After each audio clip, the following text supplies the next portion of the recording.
Let's talk about the most interesting topic, corporate tax policy. Now, what exactly is corporate tax policy? Let me start by giving you a scenario.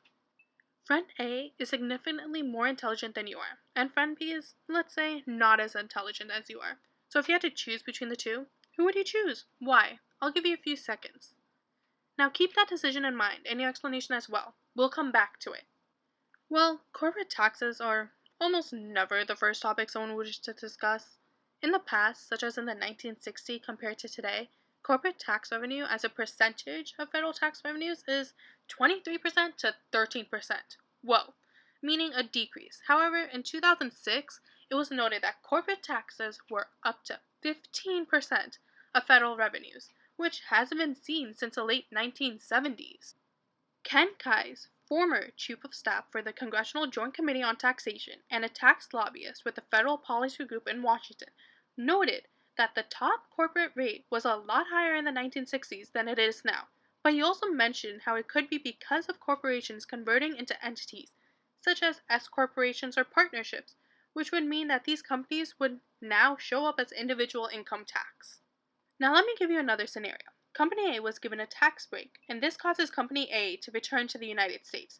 Now Company B is raised on taxes, and this results in more money going back into the economy. These are the policies brought up by Donald Trump and Hillary Clinton, our presidential candidates.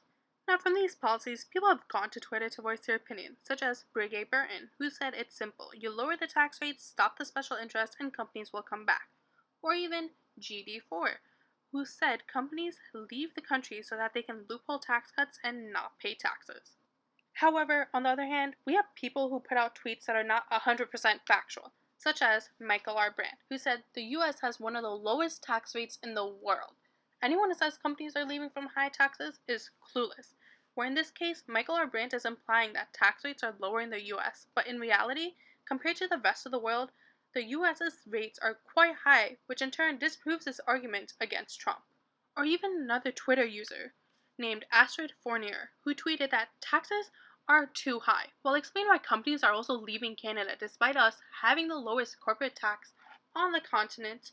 And even though Astrid makes a valid point about how companies are not just leaving the US, she was incorrect about Canada having the lowest corporate tax, since there are other countries that have lower corporate taxes than Canada.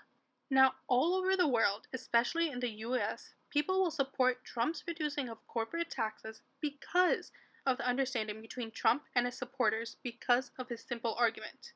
And those who support either candidate would have tweets that are supporting their argument but misrepresenting the facts. And because of people trying to prove their points, the facts are warped into what the person wants their audience to see it as.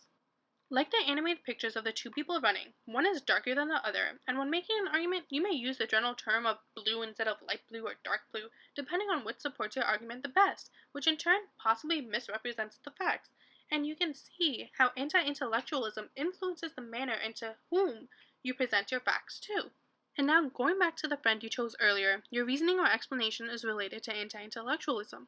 How? By using the reasoning, there will be more fun. This explanation could be manipulated to fit either friend chosen.